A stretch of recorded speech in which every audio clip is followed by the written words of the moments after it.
And the opening face-off quickly happening. And we are underway in Western Massachusetts for our CAA game of the week. Ohio State and UMass. As the Buckeyes get the first possession here at Garber Field. Snow covering the sidelines, but overall, Steve, a pretty nice day in February as the Buckeyes and Minutemen go to work. Mid-30s and sunny. You can't ask for much better in Western Massachusetts in February. This is Lucas Buckley working from the corner. Buckley feeds behind and back up top to Trey Leclaire. The All-American attackman for Ohio State passed down below to Jack Myers, and as the shot clock was winding down, the Buckeyes come up empty in possession number one. Not much on that possession there. Nobody really dodged in anything, just a simple turnover. And UMass, always great in transition. Yeah, quick shot for the Minutemen, something you will not be surprised to see throughout this one. A team that has no qualms with going fast and early. The Buckeyes now look to battle back, and they score on the transition opportunity. Ohio State on the board first. Jackson Reed in transition, the sophomore from Ontario. Little reverse transition. UMass goes down, takes that quick shot. Shot save, goes back up the other way. And Ohio State able to capitalize here early in the first. Good job by the defenseman bringing it up, creating that transition. And if you're the defender there, you've got to get out to hands. And that's Jackson Subak. He's got to get out to that shooter. You can't be that slow and that late getting out to somebody's hands right there. So you got to take that shot away. That's just a simple play, defensively from UMass that they should have been able to take away. So the face-off X will be an interesting place to watch throughout this game. On one side, you've got Tommy Myers for the Minutemen. This is first year as a full-time starter for UMass. Waited his turn behind Noah Rack, and that's against Justin Inacio, who wins that second face-off of this game, the standout sophomore for the Buckeyes. Don't be surprised for Ohio State if we also see Christian Feliziani at the X as well. Both those guys, members of the U19 teams for Team USA in Canada. Inacio for Team Canada back in 2016. Feliziani for Team USA. We've got a quick whistle and a turnover. We'll give it back to Jeff Traynor and the Minutemen. I think they got him on a moving pick. So UMass has had the ball once, fired a quick shot, and we'll see if they settle things down for their first 6-on-6 opportunity of the afternoon. UMass, watching them a lot last year. Love that early offense right here. So you're going to see them today. Out of the substitution game through the midfield line, they're probably one of the best, if not the best teams in the country with that early offense when they're subbing. Last year, early offense, and then they would wait and take long possessions. Not going to be able to do that this year with the shot clock, so it's going to even force their pace even more, but I'm sure they'll be okay playing that way. It looks like we have a second moving pick violation and then a quick flag. And we're going to have our first extra man opportunity of the afternoon.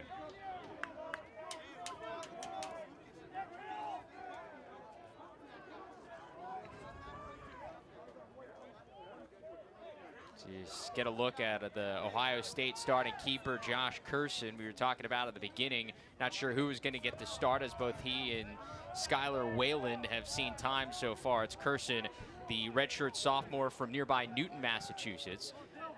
And so it's a 30-second delay of game on Jeff Traynor of UMass. So the opening extra man opportunity goes to Ohio State. Buckeyes, the team outscoring their opponents in their first two games so far this season, 10-3 in the first quarter. Looking to get some early offense here as this first penalty winds down. Jacinski back out top to Colby Smith. Good defense in front, shot and a score. It's Ryan Tarafanko, a two-way midfielder for the Buckeyes, and it's 2-0 Ohio State. Just simple ball movement here with the man up, working out of a 1-3-2.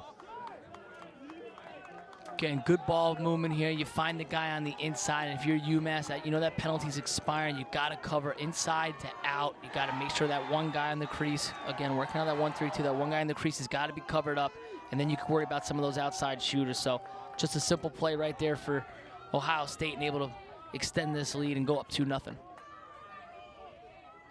So fast start for the Buckeyes once again, something they've been able to do in their first 2 wins so far this season, beating Cleveland State back on February 2nd, and then the win over Boston University at home a week ago by 7. Scrum on the faceoff, ball kicked all the way toward Curson and Cage. A collision behind, and UMass an unsettled situation off the pipe. Unlucky for UMass, Gabriel Procek had a wide open net and he couldn't finish. And that's one he definitely wishes he had back. That you're not going to get a much better look than that one right there. So, but they maintain possession, got the fresh 80. See if they can't do something here offensively. UMass still in search of that first goal. That was a golden opportunity. Instead, it's Ben Spencer going to work, dodging from the top. Now Chris Conley, reigning CAA Rookie of the Year. Had a terrific freshman season with 25 goals and 25 assists. Back out top, long range shot saved by Curson. The rebound is put home. And there's some redemption for you. It's Procek. He's able to finish that time, and the freshman's got his 5th goal of the season. Started with a great skip pass. Drew the double team, threw the skip pass over the top, led to that shot save, and then Procek right here starts with that shot save and that skip pass, and then Procek was able to finish it there off the rebound. So good ball movement by UMass, way to recognize the double team, go over the top of the defense, created that initial shot, and then again that rebound from Procek. Good job, good quick hands, getting in his stick and getting it right back out. The interesting thing about Gabriel Procek is he hadn't played a lot of field lacrosse until last season when he played a year at prep school at Trinity Pawling in New York. He's mainly a box guy. He played growing up in Coquitlam, British Columbia. Won a Minto Cup this past summer, and you saw the quick hands there on the rebound that you get in the indoor game. You're 100% right. You know, those Canadian guys or those guys that come from that box background are great with those rebounds, and again, getting it in and out of their stick quickly. There's Ryan Tarafanko who scoops up the loose ball. Another face-off win for Ohio State. Besides that one that was kicked to the Buckeyes' end, it's been a dominating effort from Inacio so far at the X.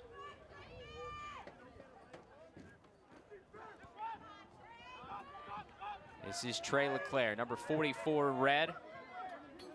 Big Ten Freshman of the Year back in 2017 when he scored nearly 50 goals as the Buckeyes made that run to championship weekend, going all the way to the championship game. Still working with it. And finally gives it up. Still 35 seconds on the shot clock. Nice save by Scanoni. Almost kicked it in and finally able to corral it. And here comes UMass.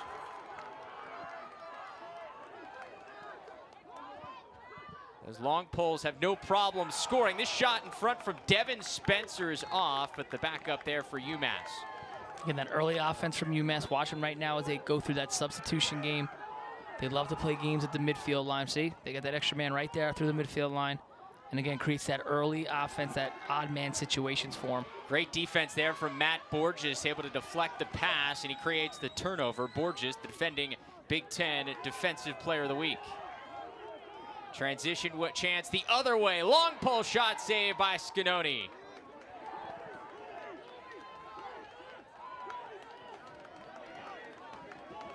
And UMass looks to clear. Frenetic pace here in the first quarter so far. Here comes Trainer. Long pole shot just kicked away by Curson.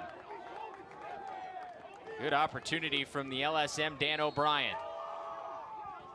Now we know why these guys play defense. We've had two defensemen take 2 shots, no goals. But both teams, obviously, both these teams, you know, their tradition, their history, they love to get up and down, love to play that fast pace, and you're seeing that here early, you know, in the part of this game. Well, and I think the interesting thing in talking with Coach Nick Myers of Ohio State this week, he said, with the shot clock, we're looking at it as we want to have 5 or 6 midfielders that can go both ways. We don't want just short stick defensive guys. We don't want just offensive guys. We want guys that can do both. And you see that with Ryan Tarafanko scoring a goal already, a guy who's played a lot of short stick defensive midfielder in his career. And you've seen a lot of that translate here early on as Ohio State keeps some guys on, trying to create some issues. Dodging toward the cage, we've got a flag here on Ohio State. And it looks like UMass is going to go on the man up.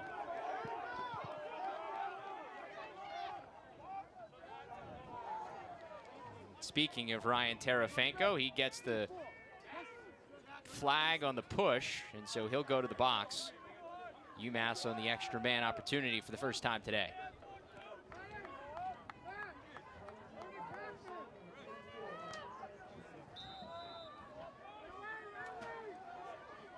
And quickly back to work is UMass.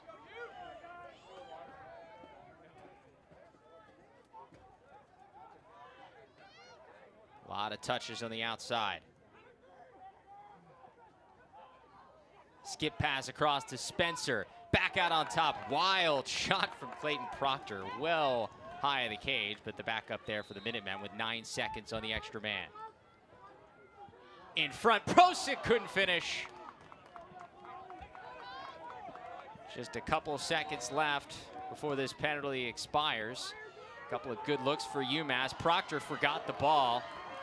And we're back to even strength as Ohio State's back the other way. Physical play by Amari DeBerry, but he's able to clear for Ohio State. And the Buckeyes get an offensive set. Amari DeBerry, number 20 for Ohio State, just made that clear. A guy who Nick Meyer is very high on, the sophomore from Calvert Hall of Maryland. Guy that he believes is the future of the midfield game in the sport of lacrosse. A player that can defend somebody on one end and then is able to create offense at the other.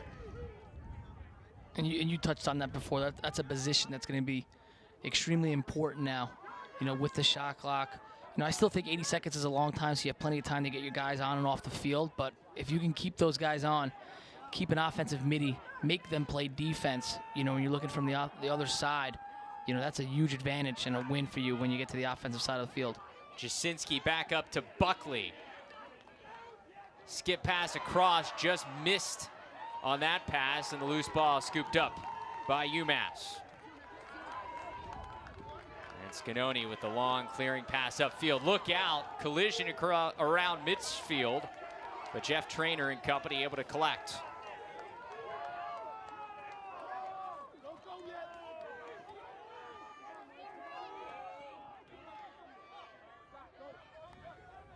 Traynor waits to get some of the offensive personnel on for the Minutemen. Plenty of time on the shot clock, and that is something that I think a lot of teams have realized. You can get up and go, but you don't necessarily have to with 80 seconds. No, it's still plenty of time.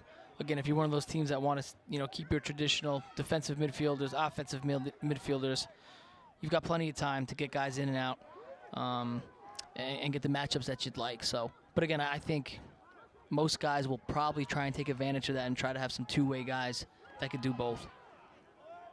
This is Spencer, Devin Spencer. Tries to skip pass across, and it's intercepted by Curson. Big hit by Proctor. Sloppy play as UMass was looking to create something. Ball still loose, and Proctor tries to bat it to his own teammates. And we've got a flag down. All sorts of craziness going on just outside the UMass box.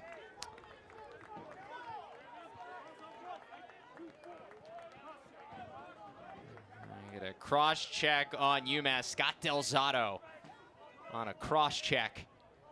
Some physical play here early. Got him a little bit in the shoulder there, but oh, come on, you're a defenseman. You've never seen a flag you do like. Yeah, could have let that one go. Second extra man opportunity for Ohio State today. They were to cash in just at the end of the first one. Buckeyes looking to extend this lead back out to 2 after the quick 2-0 lead. Working out an open set. Look for cutters now. Leclaire, Myers, all in there. Low to high rip, just sails high.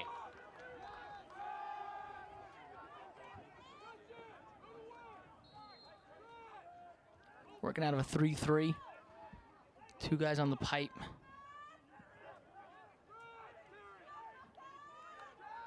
Leclaire back out to Jackson Reed. Now Tarafanko. Leclaire from way downtown's wide.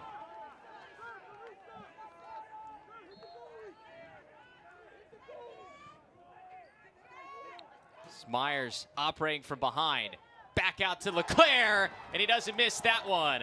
Peppers the top corner. Trey Leclaire's got his first goal today.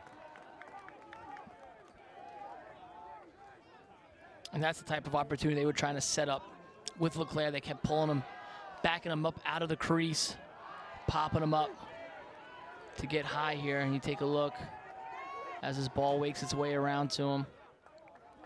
Just a simple step down, and UMass defensively, when you're on the man down, he's the one guy you have to know where he is inside, and because he can bury it from deep outside, you've got to shade to him, you've got to edge to him, and make sure you're not giving up open opportunities. Let someone else beat you on that man-up team, and not let Leclaire get a look like that. Leclaire, a guy who was a member of Team Canada this summer at the World Championships, coming up just short against Team USA in the gold medal game. Still coming home with a silver medal. 3 goals and an assist. One of the younger players on that Canadian roster.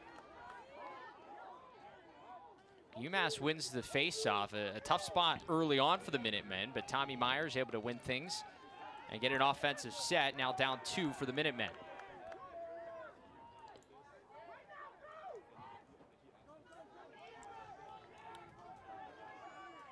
Only goal so far for UMass coming in that unsettled situation. Rebounded front from Gabriel Procek. Substitution game. That shot just sails a little wide. Good look from Kevin Cuttinella.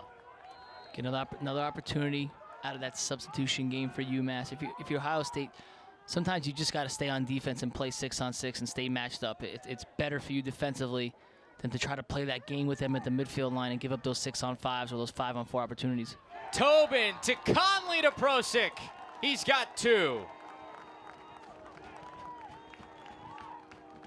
Some tic-tac-toe passing, and Procek, the freshman, is filling it up so far in his opening season in the collegiate game. Great ball movement here for UMass. You get the double team there, playing that little 2-man game behind. You get 2 guys that go to the ball right there. Does a good job of recognizing and moving the ball right away. Knowing that they had odd man on the backside there. And Procek does a nice job of cutting and getting open and making himself available by keeping his stick high and then catching and finishing. So nice job by Procek, recognizing that 2 guys went to the ball and there was going to be an opportunity there on the inside. Already 6 goals for Gabriel Procek in his freshman season. Talked about his indoor experience winning that Minto Cup. That debut last week, the 5 points on 4 goals and an assist. The most points by a UMass player in his debut since at least 2000. It's as far as the record books go back. So, quite a performance from Procek. So Ohio State gets the loose ball.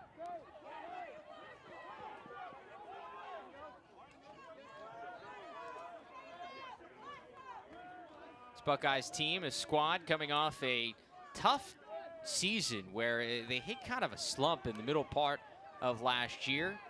Eventually able to go on quite a run in the Big Ten, but just missed out on making the NCAA tournament. 8-7 overall, losing in the semifinals in heartbreaking fashion of the Big Ten tournament to Johns Hopkins. But in terms of offense, they bring back 7 of their top 9 scorers from a year ago. So an experienced group that also includes some young blood when you look at Jack Myers, number 2, the freshman who stepped into that attack unit as well. Here comes Leclaire. It's right about where he scored the extra man goal just a couple of minutes ago. Good job by UMass making him a lefty. He'll go left, but doesn't feel confident really shooting it left-handed. More of a feeder when he's a left-handed player. good job by UMass, knowing the scouting report, making him go to his weak hand. Just 4 seconds on the shot clock. Jacinski, nothing to do with it, and he just turns it over as he couldn't get a shot off. Good defense by UMass. And that's one of those plays right there. You got to kind of know the shot clock, and if you're not going to kind of force a shot, you got to bury that to the corner, especially against UMass, the way they love to play out in transition and try to create that early offense in those odd man situations. Bury that to the corner, make them clear the ball the full length of the field. Well, that's something Ohio State coach Nick Meyer spoke about, is the adjusting to different situations, because before you didn't have a situation every single possession where you have to worry about a shot clock quite as much. And so it's an adjustment for these coaching staffs to also see new situations, go back, look at it in the film, and then address it with the team. You just really never want it to die in your stick. So, if it's 1 second left, you got to just roll it, get it out. And you don't want to force a pass either to the middle of the field, because that leads to transition as well.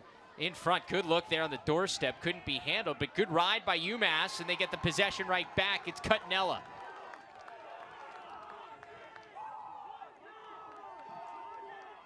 And they'll take their time with under a minute to go in this opening quarter. They can hold for the final shot if they'd like. I thought it was interesting. You mentioned rolling into the corner. Greg Cannella, not a fan of rolling into the corner. He wants to take chances at the end of every single possession. I'm fine with that. As long as you're sending it towards the goal and you have a scoring opportunity. Like I said, you just don't want it to die in your stick, have the shot clock run out as you're just cradling and running around.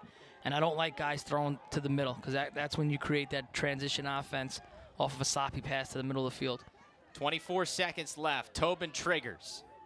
Tosses back to Devin Spencer. Spins, shot, saved by Curson. A chance to go quickly for the Buckeyes if they can hurry. Donovan's going to have to send this thing. And that'll bring us to the end of the first quarter. Welcome back to Amherst, Massachusetts. The Buckeyes, the 12th ranked team in the country, with an early 1-goal lead over the defending CAA champion UMass Minutemen. Steve Panarelli, Travis Eldridge back with you for the second quarter. Steve, this Ohio State team, a team coming off a disappointing season for them, especially after that run to the NCAA championship game back in 2017. Well, it just shows you the parity in Division I lacrosse and the strength of the Big Ten. There's so many good teams in there. It's still kind of weird for me to hear Hopkins as a Big Ten team. I don't think of them there, but they're in there. Penn State, Ohio State, Michigan's on the rise. So not surprising, but like you said, a little disappointing for Ohio State. They're starting to get used to, being in that NCAA tournament every year, had that Final Four run, so expectations are high. But 2-0 early part of the season here and up by a goal against a tough UMass team. So it's a good start for Ohio State so far. Another face-off win for Ohio State. Justin Ignacio, 5 of 7 so far for the Buckeyes. That's been a dominating factor early on in this game.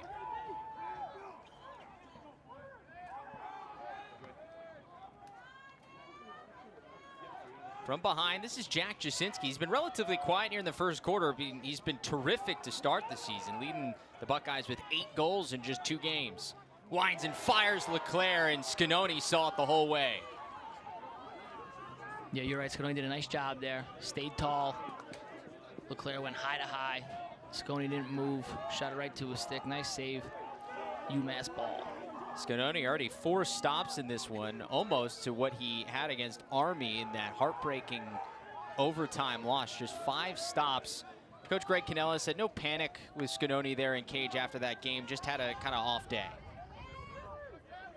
Scanoni, of course, had a terrific run toward the end of last season, helping this UMass team make that run to the NCAA tournament, winning 11 in a row to end the season and win the CAA championship. Yeah, I called that CAA tournament, and I thought UMass was playing as well as anyone in the country. Unfortunately, had to run into the national champs Yale. I think any other matchup at that, I think they're a Final Four team the way they were playing last year, but again, had to come into Yale, who was, obviously the national champ. So Devin Spencer stripped as he was trying to get a shot off. Trainer looking to back it up. Let's see who they give it to. Ruled a shot or a turnover? That's a good question. And it looks like a shot, so it stays UMass, but 12 seconds on the shot clock, so UMass going to have to go quickly. This is Jeff Trainer. 5 seconds. I don't know if they realize it. And they don't. Tobin scores just after the whistle, and a shot clock violation will be a turnover for UMass. Ohio State, tough clearing pass, and they'll turn it right back over. Both teams here today have left their teammates out to dry. A lot of passes getting thrown to guys that are covered, or with guys, you know, approaching them. Gotta throw it to the open man. Both teams today, again, have kind of left their teammates out to dry. Unsettled situation, and UMass capitalizes. It's Scott Delzato. The first of his career, the freshman gets on the board. And it stops with that turnover. Starts with that sloppy pass up to the midfield with the guy covered, getting drilled out of bounds. And then leads to that early transition offense here for UMass. And good job from Delzato, running the field, gets his hands back, shoots low to low. Wasn't the best shot, but we'll definitely take it, and especially on your first goal ever, on your first goal of your career, you'll take it however you can get it. So good job by Delzato, finishing that and getting this game all tied up. It almost looked like he may have gotten a little bit of a screen from Borges there as he shot around him.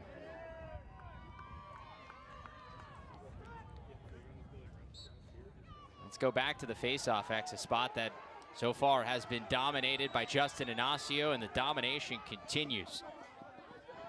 Another faceoff win, and another possession for Ohio State.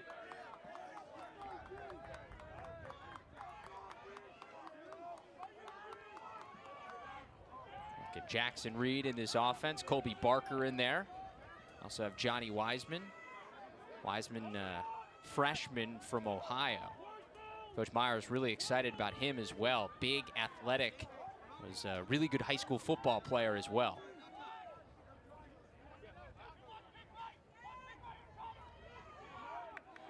Here's Jackson Reed. He had a really good freshman season as well. Now as a sophomore, sends it behind to Myers. Looking for that skip pass, can't find it. Under 30 seconds on the shot clock. Wiseman spins, got a step, shot never got to Scanoni, but Wiseman just ends up with the loose ball. Ohio State calling for a shot clock reset. They didn't get it. Ball never got to Scanoni, so just 10 seconds left. Myers can't turn the corner.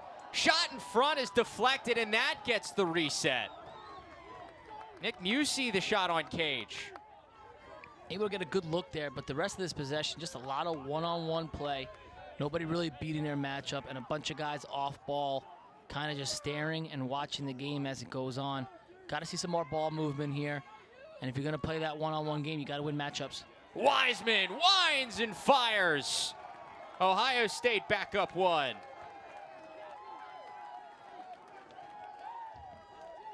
It's Johnny Wiseman's first career goal. Wiseman just finds himself in a good skip lane here. Not sure how he got so open. There was no slide. There was no rotation. You just can't be that far down. The crease was all covered up. Not sure where the defenseman was going there. Again, was sunk all the way down, and all they did was just throw the skip over the top of the defense, and he's able to step down and rip it left-handed. So defensively, can't be that packed in, especially when there's no reason to slide it. You know, I was saying before, Ohio State hasn't not really won a one-on-one matchup, hasn't won a one-on-one matchup yet. So got to be a little extended there. You got to show a little bit more respect to that shooter up top. And another face-off win for Ohio State is Logan McConney, the wing, able to scoop up the loose ball, and ball ends up back in Kirsten's stick. Talking to Greg Gorenlian for the Face-Off Academy this week, he was very complimentary of Ohio State's face-off unit, saying not only is Inacio terrific, but they've got great wings and do a great job of making that a team unit in order to win face-offs. Well, that's something that always gets overlooked when you talk about face-off guys. You know, obviously the guy in the middle plays a huge role in what goes on at the X, but if you've got great wing guys and that communication is there and you guys are on the same page, it makes the world of difference. Lucas Buckley, kick save by Scanoni. I think that hit his leg, and if it did, that's going to leave quite a bruise. I don't think he's the type of guy that really cares about those types of things. Big body in cage, Scanoni, 5'11", 270.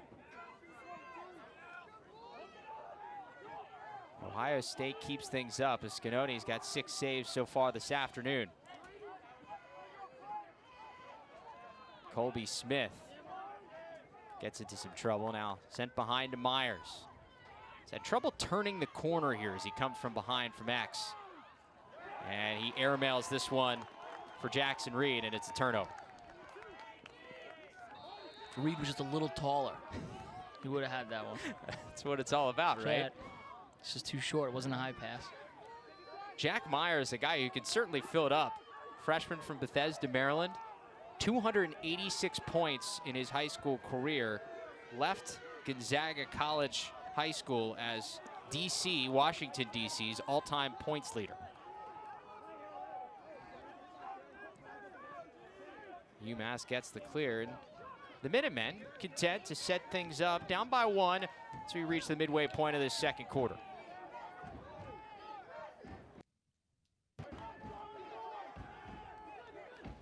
This is the substitution game that UMass can really fiddle with. Both sides can with the new rules, is trying to get some midfielders stuck on. And now for UMass, you took a lot of time, so you're down to 30 seconds of the shot clock.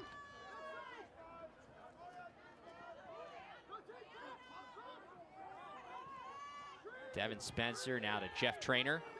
Trainor's got the short stick matchup. Spencer spins, gets the hands free, but Curson with a save. Good save along the end line by the Minutemen, and they get a fresh 80. Love to see your attackmen ride. Love to see them get after ground balls and make plays like that. Those extra possessions really add up, and in a close game could be the difference. Skip pass to Traynor. Thought about it, and that shot sails well high. You like to see Traynor just wind and fire from that one? I was just going to say that. I think he had plenty of time and room. Catch that. He was in position to shoot. Just let that thing go. This is Chris Conley coming off a 2-goal and 5-assist performance against Army in the opener. Reigning CAA Rookie of the Year. This is Tobin navigating. Pass a little sloppy for Traynor, and he can't handle it.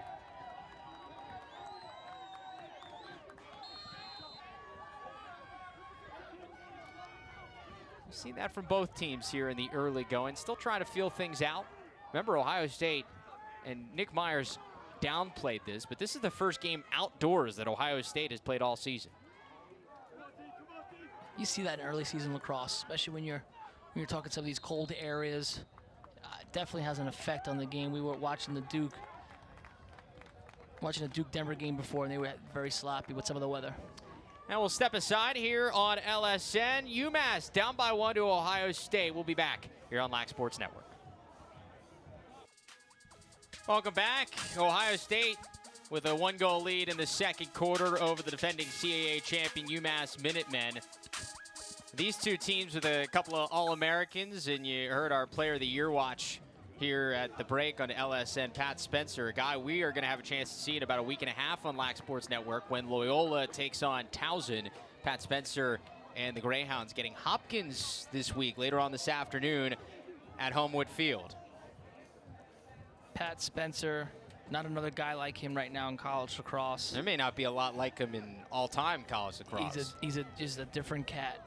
He can do it all, and I know that phrase gets thrown around a lot about great players, but he's great with the ball on his stick. He's great off ball. He does a great job using his side. He can shoot from the outside. He can finish from the inside. He's deceptively athletic.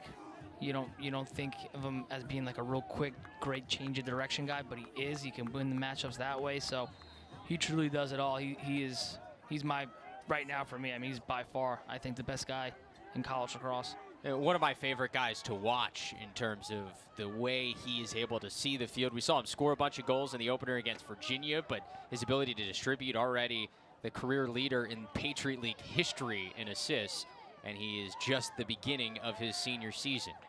So coming off the timeout, Ohio State goes back to work up by 1. Colby Smith turned away. Good defense from the short stick there, and Ben Spencer. Now it's Jacinski. Jacinski, guy can be so shifty, and he gets that jump shot to go. Jack Jacinski, his 9th goal of the season, his first of the day. And that's a good goal right there from Jacinski. Didn't blow his guy out, just really created that shot with his awareness of where the defender is, where his stick is. That little step back, question mark type dodge. Did a good job of getting himself free, getting his hands free, and scoring that goal. Because again, didn't really win the matchup, didn't really blow him out or beat him, but did a nice job of just using his body, knowing where the defender was, and creating enough space to get that shot off. And just 28 points all of last season. He's already at 11, and we're just 2.5 games in. A nice start to his senior season for the guy from Birmingham, Alabama. Not exactly your typical lacrosse hotbed. Been saying that more and more as we call these games, seeing guys from all over the country coming into these top Division I programs and making an impact. This is Kevin Tobin, Massachusetts native, sends it over to Trainer, and Trainer's got an answer. Jeff Trainer's first goal of the season, and the junior from Billerica, Massachusetts, has UMass back within 1. Nice response from the UMass offense. Getting them back within 1 here. It's going to be a tight game throughout, so you don't want anybody to get too far ahead, and Trainer does a good job here. Just a little alley dodge, sees the double coming, able to get his hands free and let that rip. So nice play from Trainer. Trainer coming off a terrific season last year. Was a preseason honorable mention All-American coming into this year after he put up 50 points. The first midfielder for UMass to put up 50-plus points in a season since Tim Sudan back in 1990. Good ride there from UMass, but Ohio State, right place, right time, Jackson Reed to get the possession. And you notice UMass trying to, if they know they can't win the clamp, just trying to figure out some way to get that ball at the face-off X. It has been dominated by Justin Inacio, now 8 of 11. They did a good job there. Turned the heat up on him. Made it difficult to get into the box. Too many times you see teams that are struggling with the X have no plan of trying to apply pressure and make those face-off guys, and sometimes those defensive midfielders really work to get the ball and into their offensive end. And so far, UMass has done a nice job of that. Defensively, UMass, I think they've been dominant with their one-on-one matchups. I'd be slow to go for the rest of the game. Scanoni with a stop and a chance to go in transition for the Minutemen.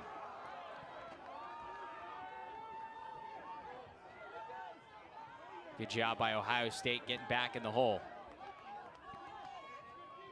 But here's where it starts. So you do a good job. You stop that transition. But see, right now, coming out of the box, they won that matchup, created this 6-on-5. Quick pass to Conley, and Tobin regains possession. Billy Philpott, mainly a short stick defensive midfielder for UMass. Number 23's got the ball now. He still keeps it. And now they'll get a sub on for him.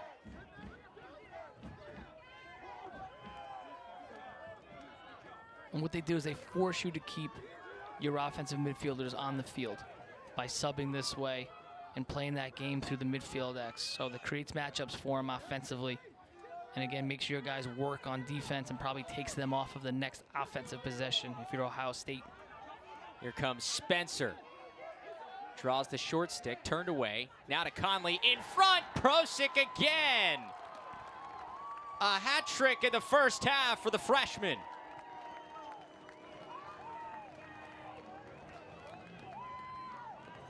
Have yourself a freshman season. 7 goals already in 2 games. And he's doing a nice job of capitalizing on some of these playmakers around him and doing a nice job on the inside, just finding those spots, slipping into areas where he can get himself free. Does a nice job with that quick stick. Watch that right there. Just, he sees 40, starting to go outside, just slips right behind him, catches that left-handed and buries it. So he's doing a nice job again of playing that game on the inside, recognizing where the slide's coming, following the slide, and getting himself open. UMass finally able to win a face-off here. And it's the All-American Isaac Paparo bringing it over midfield, but he's de-twigged. Nice play by Matt Borges. And a tough break for UMass as they had finally gotten a possession off a face-off.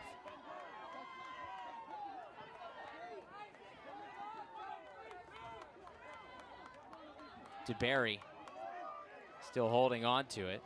The sophomore midi will get an offensive set here for Ohio State.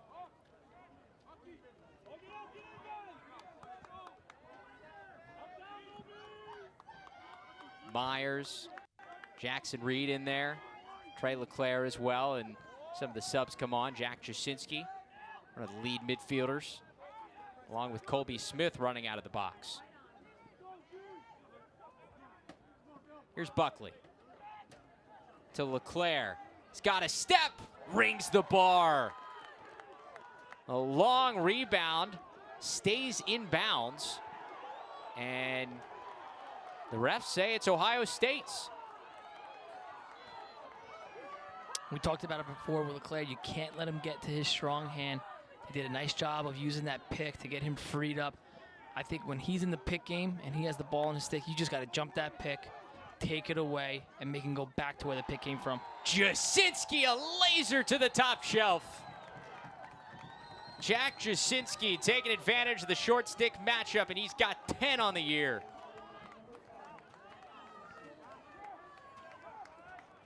And Jacinski right here just showing you can dial it up from distance. Defender on him.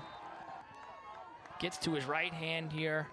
And the only other thing you could do as a defender is try to get your stick in front and get to his hands. If you can either, come down with a check or get a lift on that bottom hand and try to take something off of the shot. He was in great position. He was right on his hip. He's just got to put his stick in front and try to get to his hands and take away that shot. But give Jacinski a lot of credit there. That was a tough shot. Kind of on the run, didn't really have his feet all that set with the defender draped on him, and still was able to get that type of velocity behind his shot. So Ohio State with an answer, but a UMass face-off win and an opportunity in front. Spencer loses it, but Procek, right place, right time for the loose ball.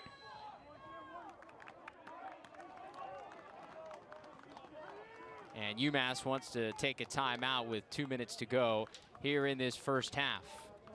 Coming up here at the break on LSN, we'll head back into the LSN Broadcast Center, get you caught up on some of the other action around the country.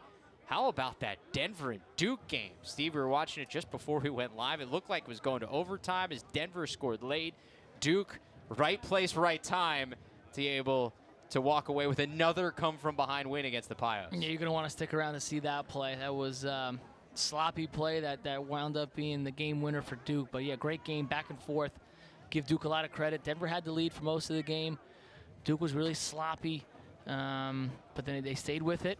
Had a run late, got it tied up, and able to finish again off that sloppy play. Yeah, we'll also get to know Isaac Paparo a little bit better for UMass. 5 questions with him. Find out what kind of pizza that he enjoys. And as a Connecticut guy, he's going to err toward the side of Connecticut.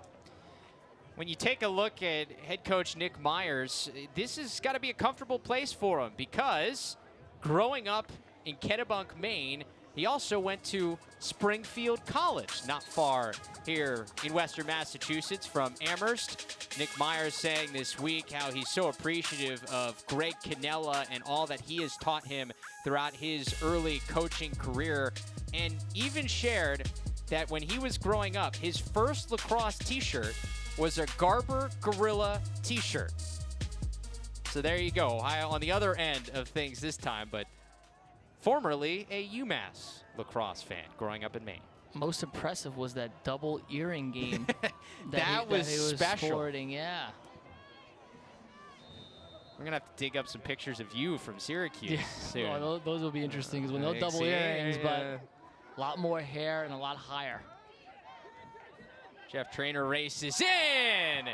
UMass answers. We're tied up at 6. And I like this Trainer matchup. I think he's done a nice job here. Even earlier in the game, he was able to dodge, get himself free, create some opportunities for guys. But I like this matchup. He's the hot hand.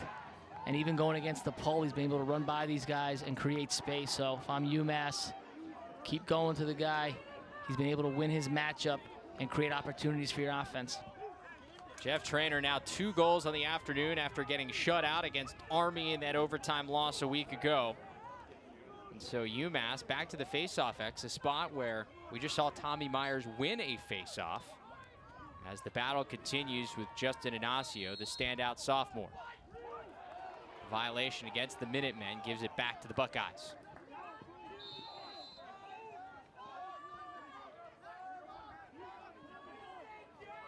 Saw Jack Jacinski score the last goal for Ohio State. Shifty guy at 5'7", 163. Certainly not going to win many strength battles in terms of his ability to just body somebody up, but one of the shiftiest guys you'll see in college lacrosse.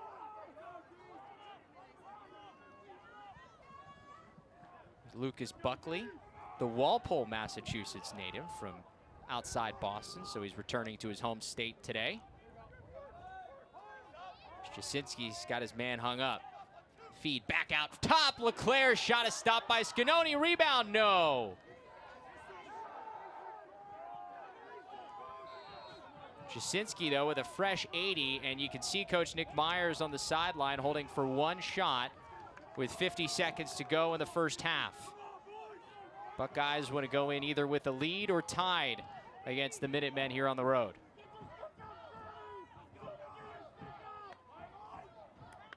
What do you like here for Ohio State, Steve? You know, honestly, offensively, you know, they've scored goals. They got 6 of them, but I think UMass defensively has done a nice job. They've won their match. If I'm UMass here, I'm not sliding to anything unless he's completely blown out. Trust my one-on-one matchup. You know, Ohio State usually does a nice job with the 2-man game. They've done a pretty good job with that here today, so you're going to see it right here. Jacinski with Jackson Reed. Feet out top, and that shot never got through. Might have hit somebody's helmet. So with 6 seconds left, UMass backs things up. A quick heave here. Curson sends it back to the other end, and that will do it for our first half. Back and forth we go in this one. UMass and Ohio State trading blows up and down in Amherst, Massachusetts. We'll be back with the second half. A good one on tap between the 12th ranked team in the country and the defending CAA champs, and was a preseason All-CAA honoree. At the face-off X, it's been dominated by Justin Inacio. 9 of 14 in that first half.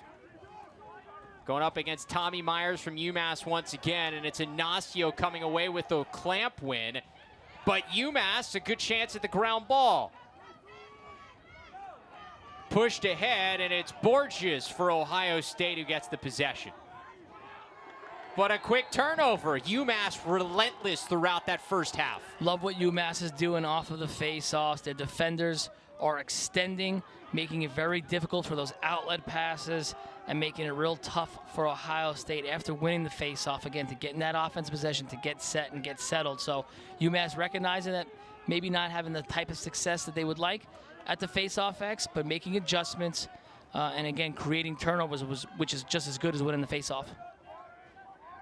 Here's Ben Spencer. He and his brother both operate on this UMass offense. Ben, the midfielder. His younger brother, Devin, is at the attack unit. Winds and fires, but Curson saw it the whole way. Another save for Josh Curson. He's got 7.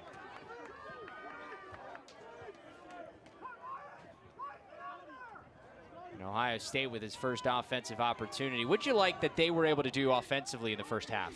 I think they've created mismatches with their 2-on-2 game, playing the 2-man off of the wing behind. You know, individually haven't won many matchups, created any slides or rotations from UMass. So, again, I think they're going to have to do more of that. Pick on ball, some off-ball stuff, because the one-on-one stuff has not been there. Early part of the game, A lot of their off-ball guys were just kind of watching the game and watching that guy to try to dodge and create. So they've done a better job of getting into those two-man games, creating some matchups, and getting some open looks. Here's Jacinski. Tries to skip past across. It gets to Smith. Under 30 seconds of the shot clock, well wide, and that'll keep the shot clock at 20.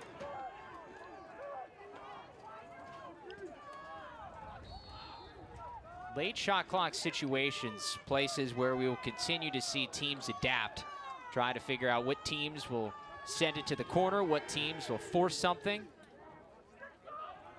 This is Myers with 6. Leclaire from way downtown.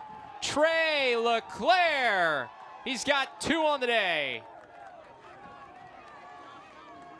And you see a goal that the shot clock creates, right? Because in normal situations, there's no way he's shooting that shot without the shot clock ticking down.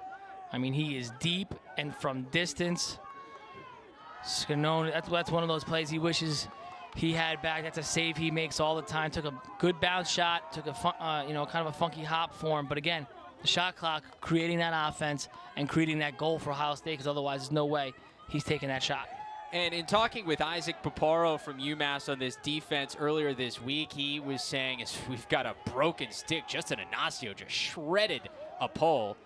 And Amari DeBerry decides not to take that shot. But Paparo was saying you just have to, with the shot clock, you have to be more prepared for the entire 80 seconds because you don't have that slow substitution pattern quite as much. Yeah, you got to be alert early and you got to be alert late. You know, you've got to be ready for them to force one inside or take a deep shot and have to extend your defense to get out to shooters. So like you said, you've got to be aware for the full 80. And we have a whistle.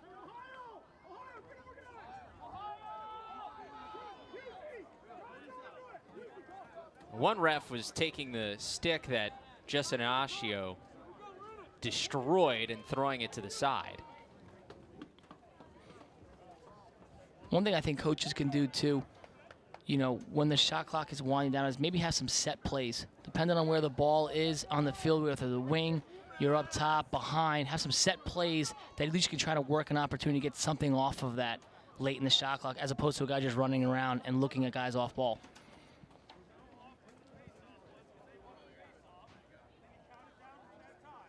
The referees talk things over. Ohio State with a 1-goal advantage on that Trey Leclaire laser from way downtown.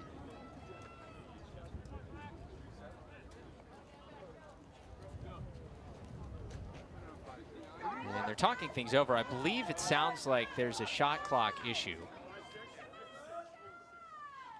I think they're trying to set it toward somewhere underneath 60 seconds because I think the shot clock reset when it wasn't supposed to. And this is something we saw last week with Towson and Hopkins. We've seen it across the country. It's an adjustment for everybody with the shot clock on when it resets, what the signal is, and everything that goes into it. Well, and the person working the shot clock has got to know the game, you know, and has to understand lacrosse and have the ability to reset it when it's supposed to be reset. So you're going to see these types of issues early on. But obviously, like anything else in life, you know, practice. The more you practice it, the better you get at it. And I'm sure by mid-season, end of the year, a lot of this will go away. Yeah, it's just game 2 at UMass. Okay, cut him some slack. Everybody's got an adjustment period, and Ohio State gets it with 50 seconds now on the shot clock.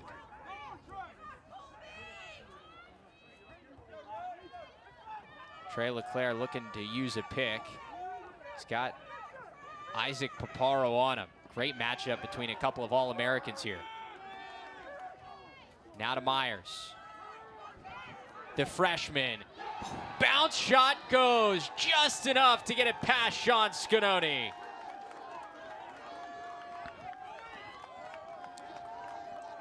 Two goals in a row, two kind of funny hops for the goalie. Again, another shot here that didn't have much on it, but just took a good bounce off of the turf. Used them as a screen there, shot around him as he was fading away. But again, just a tricky shot for the goalie to see there. But Jack Myers will take it, give Ohio State that lead. Jack Myers, a freshman from Bethesda, Maryland, mentioned in the first half left high school as Washington, D.C.'s all-time career points leader, 286 points throughout his high school career at Gonzaga College. Myers quickly wins another face-off and gets out of trouble. Long pole goal, but Kirsten saw it the whole way. You like that shot? No, I do not like that shot. Didn't have his feet set. Was kind of rushed, kind of fading away there. Didn't get everything behind it. Couldn't really step into it, so it was kind of a forced shot. And especially after you've given up 2 straight goals, you kind of want a little bit of a possession there. Unsettled for Leclaire. He found the post. And the race to the sideline goes to the Minutemen. And he's lucky, you know, with that forced shot on the UMass side, goes back down, and you give Leclaire an opportunity like that. Could have easily been a 3-goal deficit at this point, and the way this game has been going, 3 goals is going to be a lot. So UMass is fortunate there and have an opportunity to get back within 1 here. Kevin Cutnella brings it across. And UMass could use some offense here after 2 straight to start the second half for Ohio State. Charlie O'Brien, no points this season.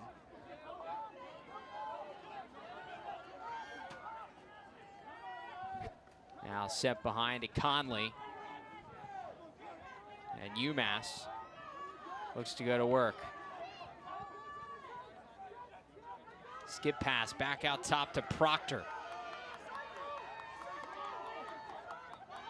Spencer, very active UMass, but hasn't found a shot yet.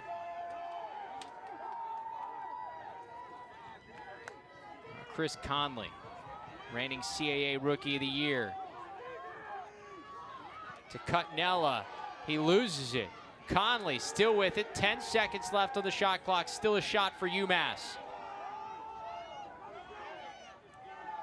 Set in front, and that's going to be a shot clock violation to turn over to Ohio State. Not much out of UMass's second midfield there.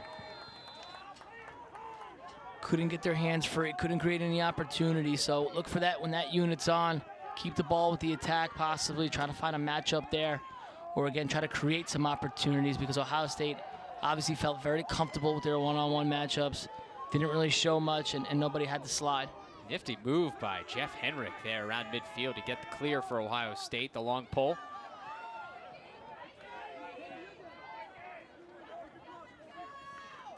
The Buckeyes, we've seen some of this today, entering this game shooting 46%. That ranked first in the country. Helped by guys like Jack Jacinski, who entered the game shooting 61% on the year.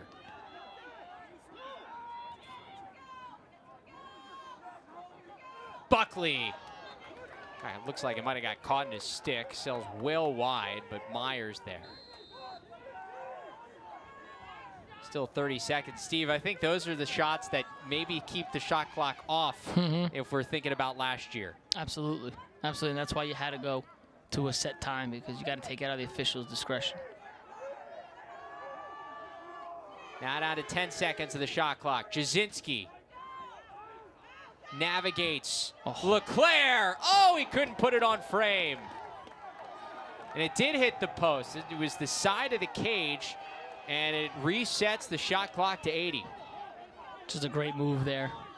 Little toe drag. Able to create leverage, get right behind his defender. Really nice job, nice move. Wasn't able to finish it. Got the fresh 80.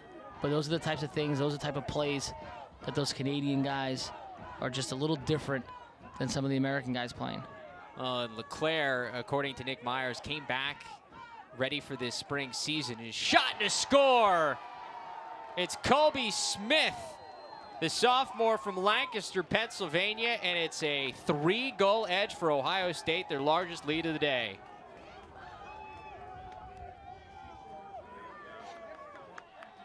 And again, UMass, I don't know why UMass is sliding. They're sliding adjacent right into the guy's face. They've created more opportunities for Ohio State than Ohio State's created for themselves here today. You know, if I'm the UMass staff, I'm trusting my matchups and letting my guys play one-on-one and almost putting them on an island. Every opportunity that was created on that possession was because UMass went to a guy that really wasn't beat. So stay at home, be patient, and only go if he's really totally blown out, because they've done a really good job one-on-one. And again, I think they've created more opportunities for Ohio State than Ohio State's created for themselves. UMass could really use one here. Kick save by Carson. And another quick shot ends up in an Ohio State stop, but another good ride from UMass. And they keep the frenetic pace going as Jeff Traynor will set things up for the Minutemen. Those are the shots that can be big momentum boosts, and it's things that UMass helped go on that 11-game winning streak at the end of last season. They just haven't been able to capitalize here so far today. Another stop by Carson. And a good ground ball by DeBerry. He's double teamed on the end line though. Conley turns him over.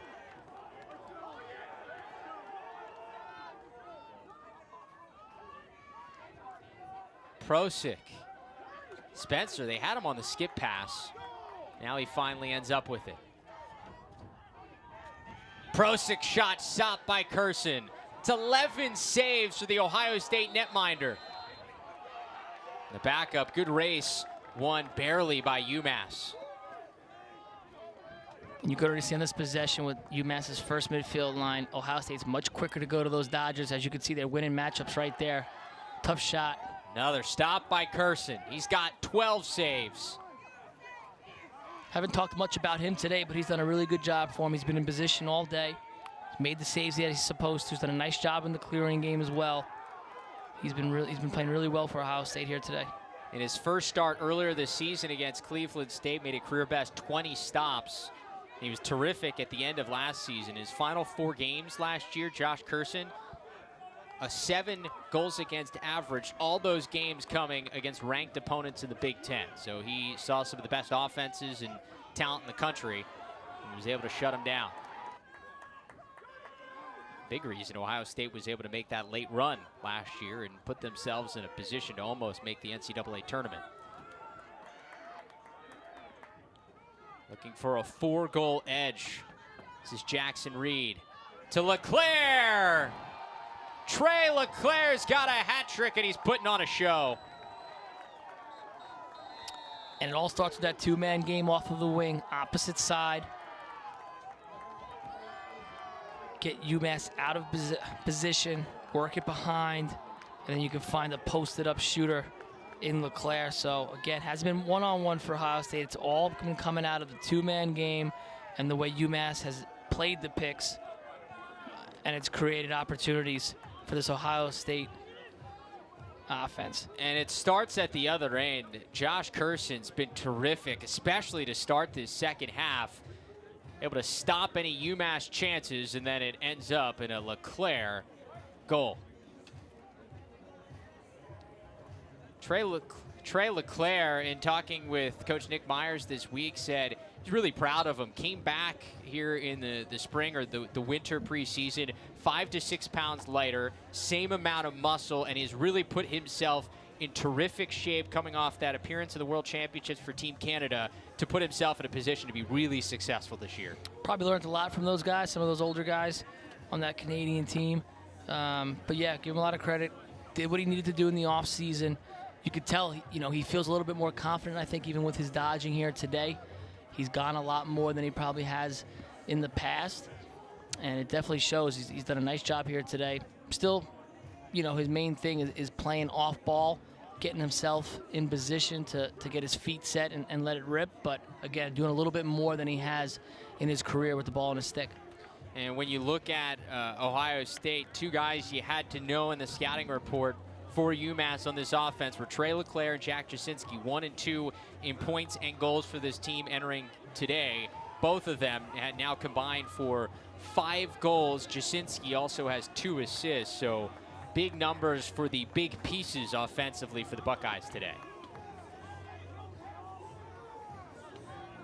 By the way, this is a good chance to remind you, next week's CAA Game of the Week features Drexel against number 15 Albany. The Dragons looking to respond after missing out on the CAA tournament last year. The Dane train, meanwhile, looks to get churning toward a 2nd straight championship weekend appearance. Albany at Drexel. It's next Saturday, February 23rd, only here on Lax Sports Network. Albany taking on a team we're pretty familiar with here today. I got the orange later on this afternoon. Zanacio's pass is deflected on its way to Myers. Be really interested to see that game with Albany having lost a lot from last year. Syracuse coming off the really disappointing, brutal loss to Colgate. A lot of intrigue in the Carrier Dome. I think if Syracuse loses that one, the heat will be turned up even more, and they have a tough Army team coming the following week, so it doesn't get much easier, and then they get right into ACC play. So this is a big game today for the Orange. Got to try to get back the battle for one of the top teams in New York. Cornell obviously having a good state on that. This is Lucas Buckley. To Jacinski, back to Myers, and now Trey Leclaire. He scored 2 goals already in this third quarter. A 4-0 run to start the third frame for Ohio State. Myers with the goal today, wrapping around Scanoni with a big stop. Had to have that one. Yeah, they needed that save. They got to stop the bleeding. That was a good stop.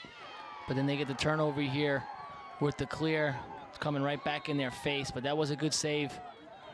Shooter was high to high. Scanoni stayed right on it, able to make the stop.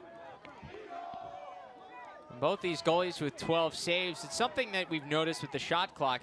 Goalies are going to be asked to make more saves, and maybe more routine saves, but more saves in general. I think all statistics are going to go through the roof with the shot clock. It's going to create more opportunities, more face-offs, more goals, more saves, more points. So I think all the records will eventually be smashed because of the shot clock, because it's just going to create more opportunities for everybody. It's also an opportunity here now up 4 for Ohio State to really showcase some of the depth, especially at the midfield position. You see number 22, Johnny Wiseman, back in there, who's got a goal this afternoon. One of those 5 or 6 middies they just use in waves. Leclaire's shot got deflected before it got on frame, but Myers right place, right time. Feet in front, and Barker forgot the ball. UMass could really use one. Billy Philpott back up top. Bounce shot from Paparo, and it's saved by Curson. Conley back to Philpott. He was wide open. He was open for a while. Should have tried to get it to him a little bit earlier. Would have had a nice step down opportunity. UMass still looking for the first goal in the third quarter. Under 3 minutes to go. It's been all Ohio State in the second half. What's been the difference for the Buckeyes in this third quarter? Offensively, they've found their rhythm. Again, playing out of that 2-man game, it's created all their opportunities. And I think on the other side, I think UMass, again, I've said it a few times, sliding just without a purpose. I mean, just going to guys that are covered. And Ohio State's done a good job of recognizing when that double's coming, spinning it, keeping it hot, and getting these guys out of position. So I think UMass is kind of creating their own problems defensively, and they just got to do a better job of playing those picks off the wings. Spencer draws the double. Back up top to Tobin. Long range shot is easily stopped by Curson. 14 saves for Josh Curson, the sophomore from Newton, Massachusetts.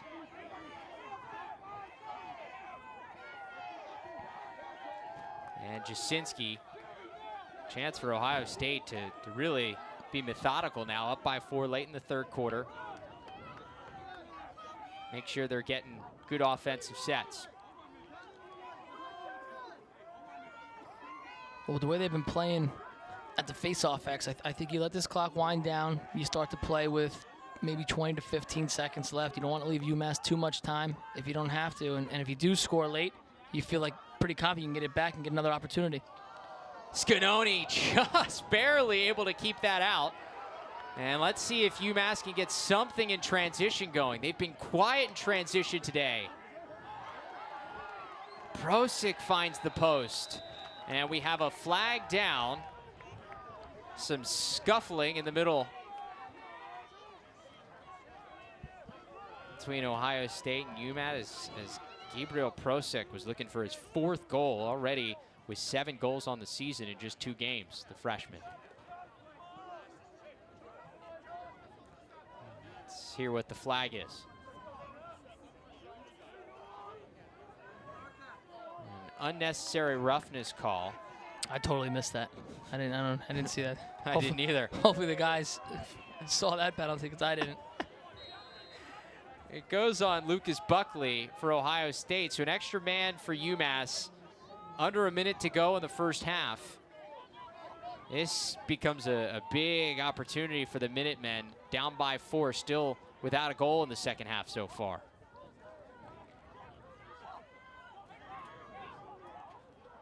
Penalty will expire just before the end of the third quarter. And a deflection and a turnover. Curson is touched in the crease. Refs let it go. Pretty sure you can't do that. And a whistle.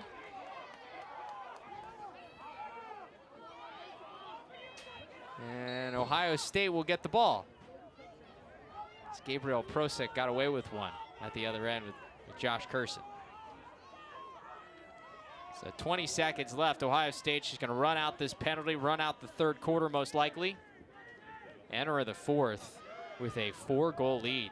Game at the half that was tied at 6. Ohio State really flexing their muscles with 4 goals in the third quarter. Trey Leclaire going to run into the fourth. Welcome back here on LSN. Steve Panarelli, Travis Eldridge back with you for the start of the fourth quarter in Amherst, Massachusetts. A dominating performance from Ohio State in that third quarter. 4-0 run for the Buckeyes as they take a 4-goal lead entering this final 15 minutes. And they start the second half of the fourth quarter with a face-off win. Overall, just a really strong third quarter for the Buckeyes. Jackson Reed took his eye off, it looks like. And a loose ball push keeps with the Buckeyes. It's a tough one. I thought he was in front there, did a good job. Didn't push him with his hands or get into him, so tough call. I can kind of see UMass's frustration with that one. Scanoni gets a piece of the Jacinski shot, sends it wide.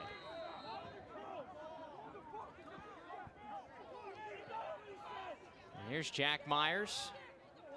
Ohio State now with a fresh 80 seconds. Really happy to take their time.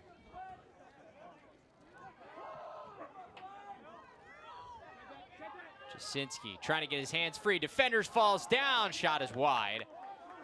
Myers there for the easy backup.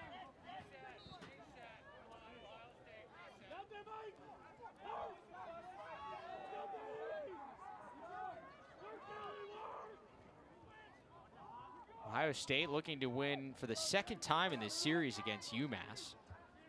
UMass entering this game 4-1 all time against the Buckeyes, including the last win here in Amherst back in 2016, a 16-9 win back when Ohio State was ranked top 15 in the country. UMass coming up with the upset that year as well, but Ohio State looking to avoid that fate here today. Shot saved by Scanoni. But a push gives it right back to Ohio State.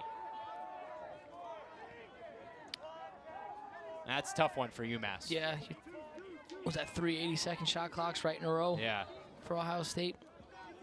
Good stop by here. And then you get that late push.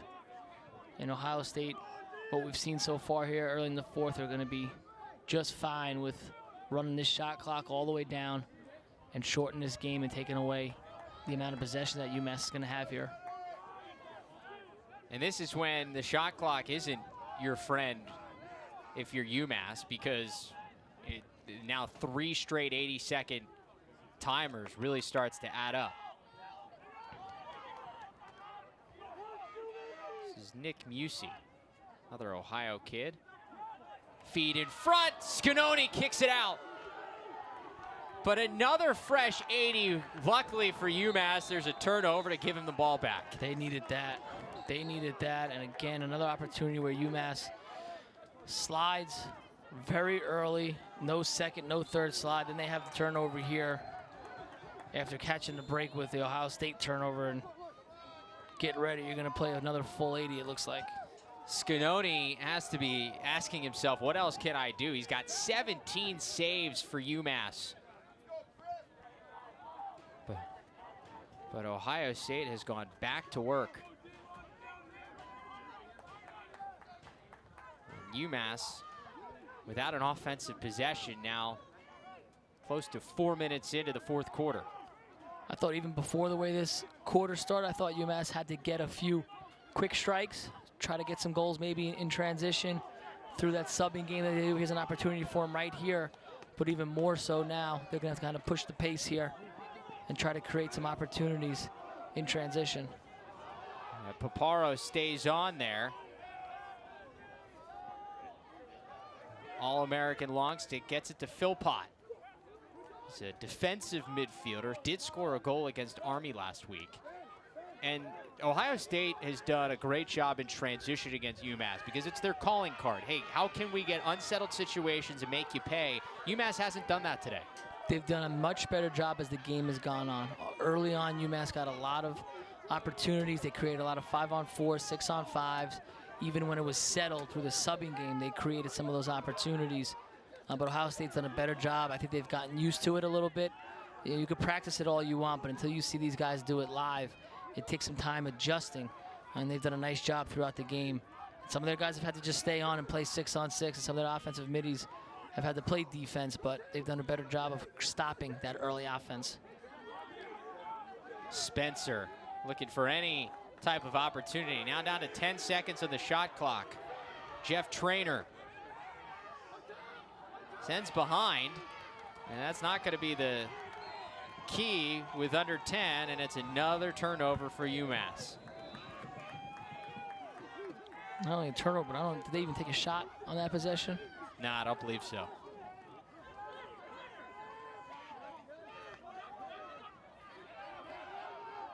Jacinski loses it in the ride.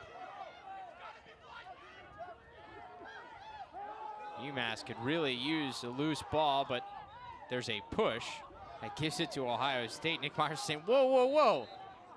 We had a great opportunity here in the quick restart. They decide not to shoot. It should have been a play on. UMass got lucky. That was going to be a one-on-none. But the bright side for Ohio State, a chance to run more time off this fourth quarter clock. Jacinski stripped. Jackson Subak with a nice play, and Traynor trying to go in transition. Let's see if UMass can spark something. Winan fires. Curson had it the whole way.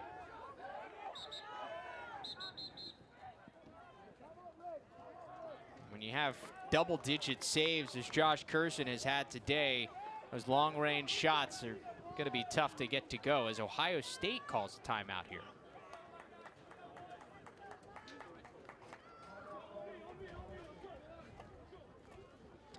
We're going to step aside here. We go back into the LSN Broadcast Center and get you caught up on what else is going on around the country.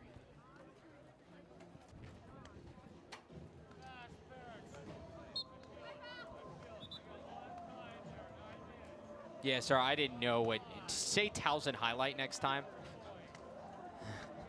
It's like Towson. Why am I tossing to Towson?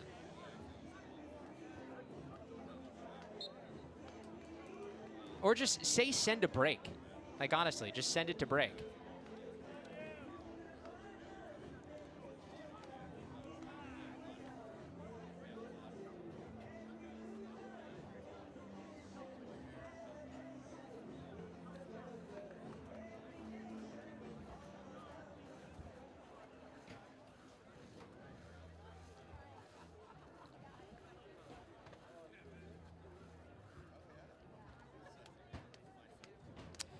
Welcome back to Amherst, Massachusetts. Ohio State trying to close out the UMass Minutemen. UMass, after losing a heartbreaker in overtime to Army, trying to bounce back here. Otherwise, could fall to 0-2 on the season. A UMass team that at the end of last year, and Nick Myers from Ohio State said this too, playing as well as anybody in the country, and it's been a tough start for the Minutemen so far this season.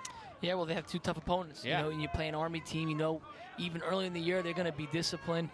It's just that military background they have, and they're going to be ready to go at the onset. So that's a tough week 1 game, and then you get an Ohio State team, obviously that is loaded with talent and playmakers all over the field. And so it's a tough start, but it's a tough beginning of the season schedule-wise. You got some good guys coming into town. Yeah, not only do you have these guys, you got a midweek game coming up next Saturday against Harvard, and then you've got the back-to-back of at Yale and at Albany, 2 Final Four teams from last year. Be ready to run. Those 2 guys, it's going to be a track meet, so hopefully they'll have their legs for both of those games, because again, both those teams are going to make you play the full field and make you get up and down. Both those teams getting their seasons underway in Yale and Albany later on today. Actually, Yale in action right now, top-ranked team in the country, defending national champs in a tight one with Villanova. Spencer looks to get something back here for UMass. Still scoreless in the second half, the Minutemen.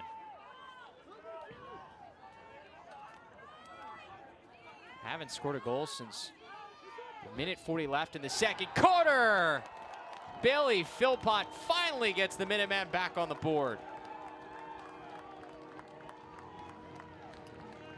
And boy, did UMass need that one.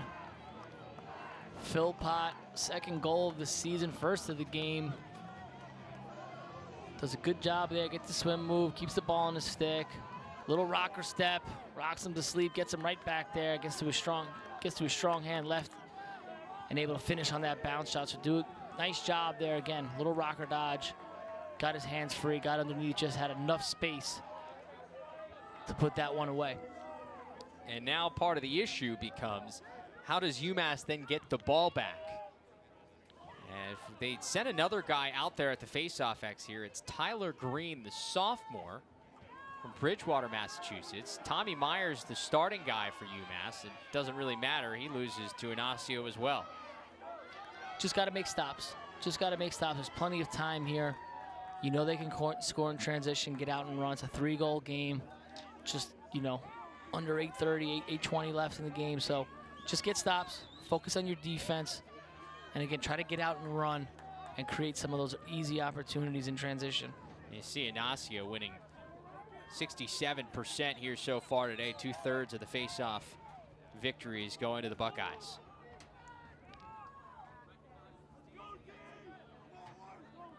We said it last week when we saw Hopkins and Towson go at it, and Alex Woodall put on a show at the faceoff X. Despite the fact there's a shot clock, still one of the easiest ways to get the ball and get your team a possession is winning a faceoff, and it is certainly not taking away the importance of that position one bit.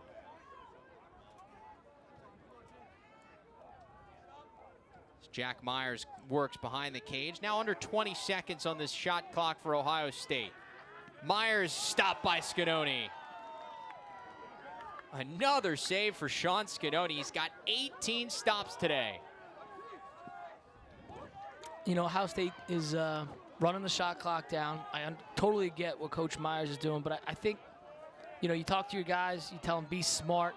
Don't try to make the home run pass, but let's continue to play offense. And what they've done is just completely, you know, work the ball around. They've kind of milked the clock, and they're not playing until it's so short in the shot clock, and they're not getting good looks. And with only a 3-goal lead against the tough UMass team, I think they got to continue to play offense. Be smart, not saying take risk or force any bad shots or passes, but continue to play offense. If you got to get a good look, take it. I think it's just a little too early to really be running the clock down the way they are right now. Keep an eye on 16 in white here. Gabriel Procek got a hat trick today. He's got a short stick matchup right now. But the pass is forced in between. A whistle. And a loose ball push, it looks like. UMass keeps possession. And Ohio State able to switch out of that short stick matchup on Procek. Trainer bodies up his man, shot sails high. Probably got away with a little bit of a ward there.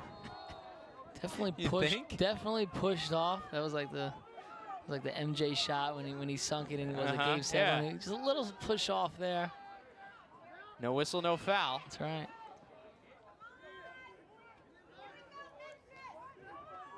Here's Cutnella. Looking to create something. Bounce shot off the bar. And Spencer able to run that one off the end line. I'll tell you, it's a tough turf to play on as a goalie. We've seen a lot of funky hops on some bounce shots that don't really have much speed to them, but just taking funny hops and giving these goalies trouble all day. Here comes Tobin.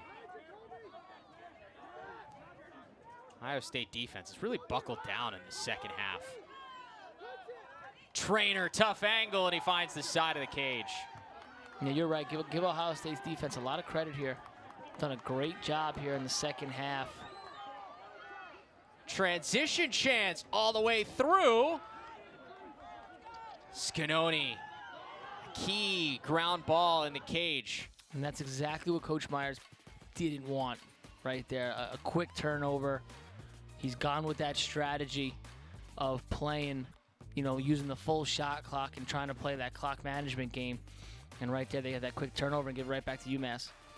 So Billy Philpott will bring it over. And with 5 minutes to go, now UMass is starting to be in a position where you could really use a goal in this possession.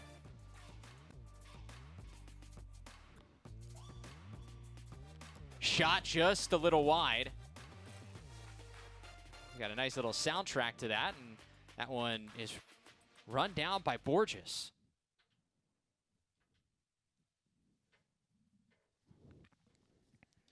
Matt Borges, reigning Big Ten Defensive Player of the Week.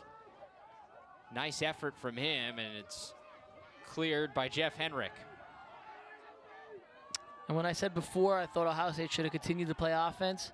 Now with this spot in the game, now I totally agree with Coach Myers' strategy. It's 4:30.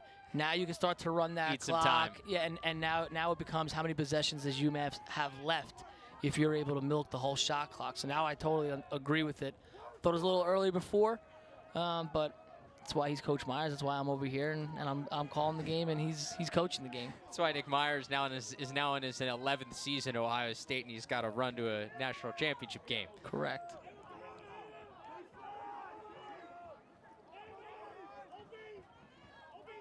Ohio State looking to win at UMass for the first time. And, I mean, we were talking about it before. Coming to Garber Field and getting a victory is one of the tougher places to play in all of college lacrosse. You don't have to tell me. I'm 0 for 3 with some real devastating losses, so I totally get what it's like to play there. 5 seconds on the shot clock. Myers has got to go now. Wraps, and it's stopped by Scanoni.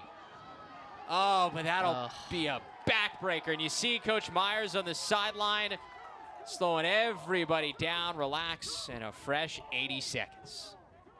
And we're going to be here, right here, for the next 80 seconds on this side of the field. And I think this is one of the situations when you talk to some of the coaches that were in favor of the 60-second shot clock with the 20-second separate clearing clock. It was these situations that they were talking about. Correct. I'm fully in favor of the 60. I think 80 is a long, long time in lacrosse, but I'm just glad we got to some kind of a shot clock. Maybe, you know, it's going to be a lot to ask that rules committee to make another change, but, you know, at least we're heading in the right direction for the sport of lacrosse. Oh, and I think talking to some coaches, they want to figure out what the logistics of it on field are. And we've seen some of the shot clock operators struggle with resets and things like that. They weren't sure if they could do 2 separate times on all these clocks on a quick, regular basis. So that'll be something they'll continue to evaluate as UMass causes a turnover, and they have got to go. Philpott scored that one and only goal of the second half. Feet in front, another stop from Curson. He's been a brick wall in the second half for the Buckeyes.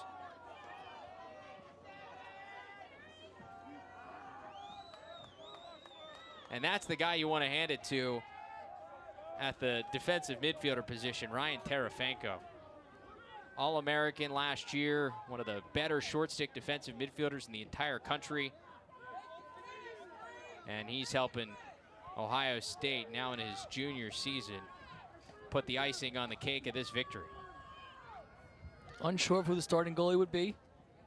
As Leclaire slam dunks one home.